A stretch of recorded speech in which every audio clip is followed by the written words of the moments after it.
Wise news, খবরের সত্যাসত্য 24 ঘন্টা। গ্যাংস্টার সুবোধ সিং এর 14 দিনের জেল হলো আদালতের নির্দেশে। গ্যাংস্টার সুবোধ সিংকে ফের আসানসোল আদালতে পেশ করল সিআইডি।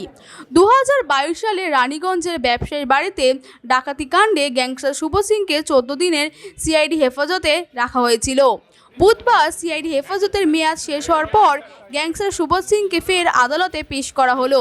আদালত চত্বরে পুলিশের কড়া নিরাপত্তায় দুপক্ষের আইনজীবী শুনানি শেষে 14 দিনের জেল হেফাজতের নির্দেশ দিলেন বিচারক। মামলাটাই পুলিশ কাস্টাডি থেকে প্রোডাকশন হয়েছিল, সেই মামলাটাই 31 তারিখ অবধি জুডিশিয়াল কাস্টাডির অর্ডার হলো এবং আরেকটি সাউথ পিএসের কেসে সোন অ্যারেস্টের প্রেয়ার করেছিল, সেই সোন অ্যারেস্টের প্রেয়ারটা আজকে কোর্ট রিজেক্ট করেছে।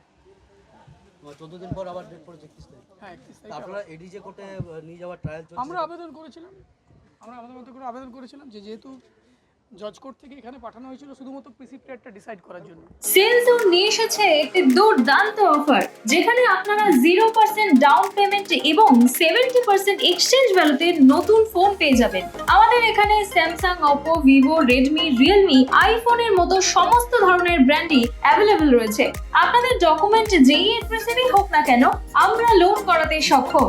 আমাদের 16টা ব্রাঞ্চ যেমন দমদম, কালিন্দী, লেক টাউন, বাঙ্গুর, এই সকল জায়গাগুলিতে সমস্ত ব্র্যান্ডের ফোনই অ্যাভেলেবল। বাকি ইনফরমেশন পেতে নিচে দেওয়া নম্বরে যোগাযোগ করুন।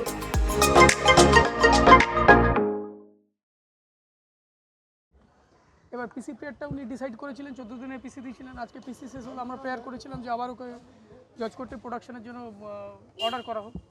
যাই হোক, উনি ওটা জুডিশিয়াল কাস্টাডিতে কেসটা ছিল হুমকি কেস, সেই কেসের সোন অ্যারেস্ট দিয়েছে। সেই কেসে সোন অ্যারেস্টের প্রেয়ার দিয়েছিল, সেই প্রেয়ারটা রিজেক্ট হয়েছে। আমরা অপোজ করেছিলাম, আচ্ছা, কিছু টেকনিক্যাল গ্রাউন্ডে সেটা রিজেক্ট হয়েছে। নতুন কোনো মামলা কি দিয়েছে? না, আমাদের নতুন কোনো মামলা দিয়েছে বলে জানি। 31 তারিখ পরবর্তী আমরা জামিনের আবেদন করেছিলাম। আমরা জামিনের আবেদনটা বলেছিলাম যে ওর প্রোডাকশনটা জজ কোর্টে করা হোক এবং জামিনের আবেদনটা ওখানে প্লেস করা হোক কনসিডারেশনের জন্য। উনি এই পোর্শনটা রিজেক্ট করেছেন, মানে জজ কোর্টে প্রোডাকশনের অর্ডার করেননি, উনি জেসিতে পাঠিয়েছেন। আবার সিজিএম কোর্টেই 31 তারিখে প্রোডাকশন হবে।